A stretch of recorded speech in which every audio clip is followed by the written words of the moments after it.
ধন্যবাদ। নবম এবং দশম শ্রেণীর শিক্ষার্থীদের দেখো 3.2-এর একটি সৃজনশীলের অঙ্কে গতকাল আমরা ক এবং খ করেছিলাম। গ নাম্বার অংশ বাকি ছিল। তো উদ্দীপকটা ছিল এরকম, কিন্তু x-1/x=√3 হলে এটা ছিল উদ্দীপক। x⁶ প্লাস 1/x⁶ এর সমাধান কত, অর্থাৎ এর মান কত। এটা সৃজনশীল অঙ্কের গ নাম্বার। তো এখান থেকে কিন্তু আমরা দেখতে পাচ্ছি যে x প্লাস 1/x অথবা x² প্লাস 1/x², যে কোনো একটা মান বের করলে কিন্তু হচ্ছে। তো আমরা x² প্লাস 1/x² এর মানটা বের করে নিই। তাহলে x² প্লাস 1/x² সমান এই মাইনাসের মানটা আমরা নিব। তাহলে কি a-b²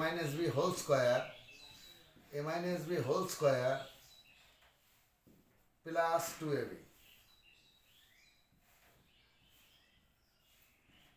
দেখো এটা কেটে যায়, এটার মান কিন্তু ওই √3 প্লাস 2। তাহলে দেখো এটা কেটে যায়, আছে 3 প্লাস 2 অর্থাৎ 5। তাহলে x² প্লাস 1/x² এর মান কিন্তু 5। এখন আমরা অঙ্কটা এখানেই সমাধান করে দিচ্ছি। দেখো এটাকে আমরা ভেঙে দিতে পারি কি, আগে উঠায় নিই অঙ্কটা। এই উঠায় নিলাম x⁶। এখানে ভেঙে দিচ্ছি আমরা x²³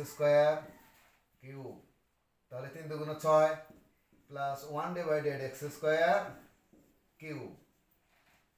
তাহলে দেখো এখন x²টা a, 1/x²টা b, তাহলে a³ plus b³ a³ plus b³ এর সূত্র আমরা জানি a plus b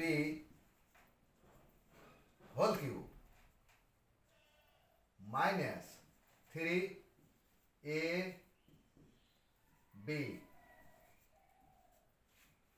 into a plus b। a plus b, তাহলে দেখো এটা কেটে যায়, এইটার মান কিন্তু আমরা পেলাম কত, 5। তাহলে 5 এর উপরে কিউব মাইনাস 3 গুণন 5, তাহলে 125 মাইনাস 15, তাহলে কিন্তু 110। এটা কিন্তু আজকের অ্যান্সার। অঙ্ক দেখে অনেক বড় মনে হতে পারে। Thank you.